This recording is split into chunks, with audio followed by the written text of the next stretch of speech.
Government को ये पूरा पता है कि यहाँ इलेक्शन होती है, हम यहाँ कुछ कर नहीं पाएंगे, हम जीत नहीं पाएंगे, इसलिए सारी जो पावर्स है वो उन्होंने एलजी को दे दी है और जम्मू कश्मीर के लोगों के हाथ में कटोरा दे दिया है। जैसे पहले दिया था, अब एक नया, पहले वाला कटोरा जो पीतल का था, अब तो उन्होंने सिल्वर का दे दिया कि भीख मांगो एलजी के सामने, भीख मांगो डीसी के सामने, भीख मांगो तहसीलदार के सामने, भीख मंगा बना दिया। अफसरशाही नहीं चलेगी, तानाशाही नहीं चलेगी, अफसरशाही नहीं चलेगी। वापिस करो भाई, वापिस करो,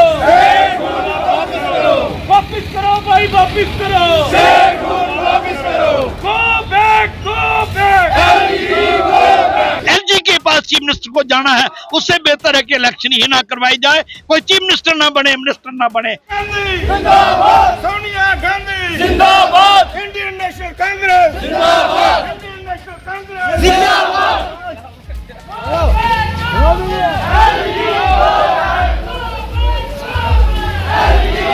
भारतीय जनता पार्टी को ये पूरी तरह से इंडिकेशन हो चुका है, ये पता चल चुका है कि हमारा सुगड़ा साफ होने वाला है, इसलिए उन्होंने सारी पावरें जो थी वो एलजी साहब को दे दी। पार्टी जिंदाबाद, go back, go back, LG go back, go back, LG go back. तानाशाही नहीं चलेगी, नहीं चलेगी, तानाशाही नहीं चलेगी। इंडियन नेशनल कांग्रेस जिंदाबाद, कायम करो, कायम करो, वापस करो, एलजी गो बैक।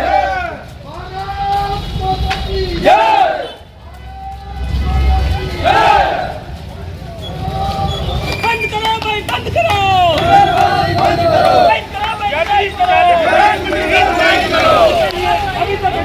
नहीं चलेगी, नहीं चलेगी।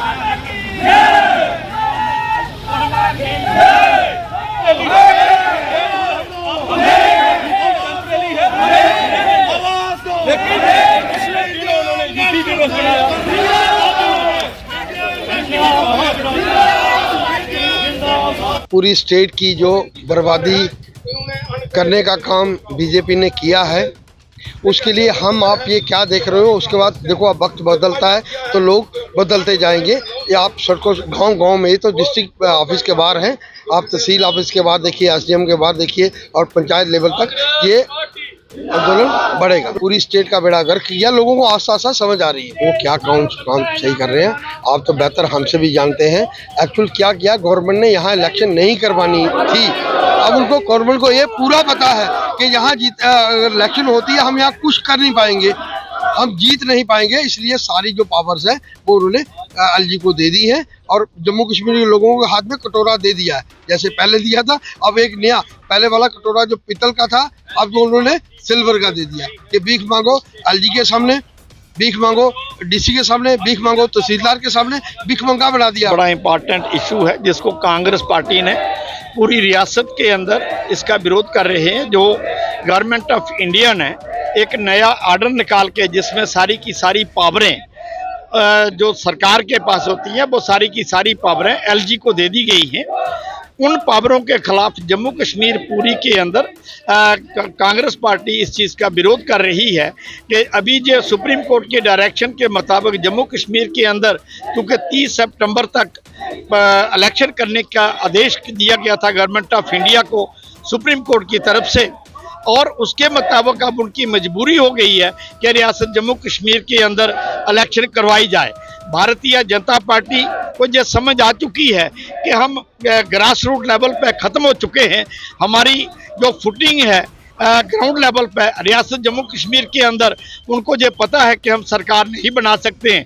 ये जो कहते हैं कि 50 पार 60 पार, ये जो दिन को सुपने लेने वाली बात करते हैं, जो लोग ये कहते थे कि जम्मू कश्मीर के अंदर हम इतना करेंगे, ये करेंगे, वो करेंगे, आपने देखा जो इन्होंने अनंतनाग पुंछ की जो पार्लियामेंट सीट बनाई थी, वो जहां पर जाके जम्मू कश्मीर का भारतीय जनता पार्टी का प्रेसिडेंट गोजरी में बड़े प्यारे गाने गाता है, कहता है जी वो लड़की की विदाई के ऊपर वो कहता है जी मेरो बाबल को दिल थोड़ो शम शम तारोमा, वहां जाके उसकी शम शम रोमा समझ आ गई।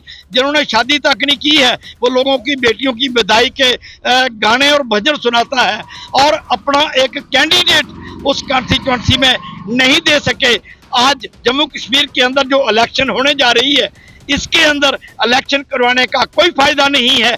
जैसे कि सेंट्रल गवर्नमेंट ने जो सारी की सारी पावरें एलजी को दे दी हैं। कांग्रेस पार्टी का कहना है कि जम्मू कश्मीर को रियासत का दर्जा बहाल किया जाए, एलजी की पोस्ट को खत्म करके गवर्नर लगाया जाए, ताकि जम्मू कश्मीर के जनता के सही मायने में काम हो सके। अगर जम्मू कश्मीर के अंदर इलेक्शन हो भी जाती है तो ये इनडायरेक्ट भारतीय जनता पार्टी को पता है कि हम रियासत के अंदर अभी सरकार नहीं बना सकते हैं, तो वो इनडायरेक्ट जम्मू कश्मीर के अंदर लोगों के ऊपर राज करना चाहते हैं, लोगों की मंशा के खिलाफ काम करना चाहते हैं। इसलिए उन्होंने के सारी की सारी पावरें जो एमएलए मिनिस्टर्स के पास, चीफ मिनिस्टर के पास पावरें होनी है, वो सारी की सारी पावरें चीफ मिनिस्टर को अगर किसी का एक छोटा सा ट्रांसफर करना होगा, उसकी अप्रूवल एलजी से लेनी है। उससे बेहतर तो क्या फायदा है? अगर कटोरा लेके एलजी के पास चीफ मिनिस्टर को जाना है, उससे बेहतर है कि इलेक्शन ही ना करवाई जाए, कोई चीफ मिनिस्टर ना बने, मिनिस्टर ना बने, उसके बगैर ही सब ठीक है। आज रियासत को अगर हम मांग रहे हैं, ये जो इनकी मजबूरी है इलेक्शन करवाने की, ये कहते थे दफा 370 तोड़ने के बाद सुप्रीम कोर्ट के अंदर इन्होंने बयान अल्फी दिया कि जम्मू कश्मीर एक पुरअमन रियासत बन चुकी है। पुरअमन तो आज हमें समझ आ रही है, जो उग्रवाद जम्मू के अंदर बिल्कुल नहीं था। ये जो 370 तोड़ने के बाद आज जम्मू के अंदर उग्रवाद बढ़ गया है, वो कहां से आया है? ये पुलवामा जैसा ही कांड हो रहा है। कहीं पे कुछ उग्रवादियों का एक्शन होता है, वो उग्रवादी जमीन खा जाती है, कहां चले जाते हैं? ये ऐसे लगता है ये उग्रवाद का नाम के ऊपर भारतीय जनता पार्टी जम्मू के अंदर एक टेरर पैदा कर रही है, लोगों को डरा रही है। हमारे भाइयों का कत्ले आम हो रहा है, आर्मी के जवान, हमारे नौजवान भाई बच्चे हमारे हमसे जा रहे हैं और ये कहते हैं जम्मू कश्मीर के अंदर पुरअमन माहौल है। कौन सा पुरअमन माहौल है?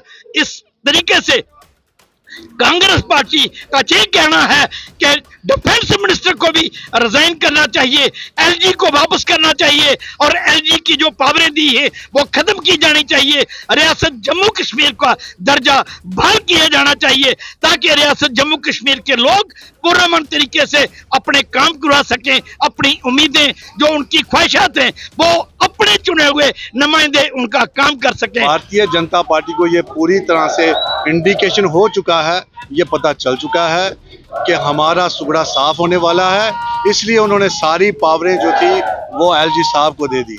किसी चपरासी की अगर ट्रांसफर करनी हो तो एलजी साहब से पहले परमिशन लेनी पड़ेगी, किसी ऑफिसर की ट्रांसफर करनी होगी तो पहले एलजी साहब से परमिशन लेनी पड़ेगी।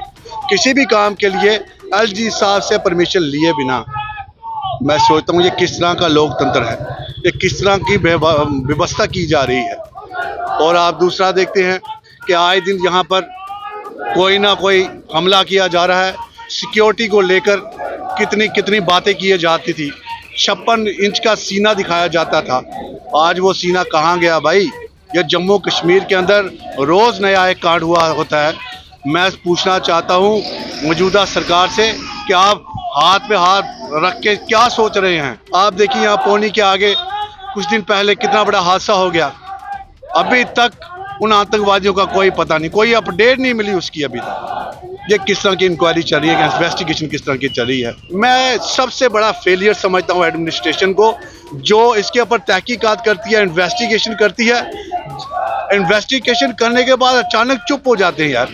ये मुझे इस चीज़ का आज तक पता नहीं चला कि रिजल्ट इसका क्यों नहीं निकलता है। अगर कोई अपराधी है, मैं बात कर रहा हूँ जो दरमारी वाला केस हुआ था, वो अचानक केस ही खत्म हो जाता है यार, उसका कोई अपराधी नहीं मिलता है और शांति हो जाती है पूरे शहर के अंदर। 10 दिन पहले यहाँ पर टायर के टायर फूके जा रहे थे, इतना कुछ किया जा रहा था, अचानक सब कुछ बंद हो जाता है। लेकिन हमें पता तो चलना चाहिए कि है कौन बंदा ऐसा करने वाला, चाहे वो किसी भी कम्युनिटी से ताल्लुक रखता हुआ, उसको कड़ी से कड़ी सजा देनी चाहिए। ये इस तरह की चीज़ें नहीं एक्सेप्ट की जा सकती है, ये नहीं की जाएंगी। और हमारा आज का ये प्रोटेस्ट जो किया जा रहा है, ये एलजी साहब को यहाँ से वापस भेजना पड़ेगा जहाँ से आए हैं, क्योंकि हमारे काम के नहीं है भाई, ये जम्मू कश्मीर के लिए नहीं है ठीक। और मौजूदा सरकार जो फैसले ले रही है हम इसके कड़े खिलाफ हैं इसके ऊपर। और दूसरा, सिक्योरिटी व्यवस्था को लेकर हमने ये प्रोटेस्ट किया है कि इतने मसले, इतने बड़े कांड हुए जा रहे हैं, लेकिन इनकी कोई सिक्योरिटी का कोई दिख नहीं रहा है मुझे कि किस तरह से मिनिस्टर की सबसे बड़ी नाकामी है, कुछ नहीं कर पा रहे हैं इसके ऊपर। उनका एक ही वो होना चाहिए, वो रिजाइन देकर अपने पद से नीचे उतर जाए।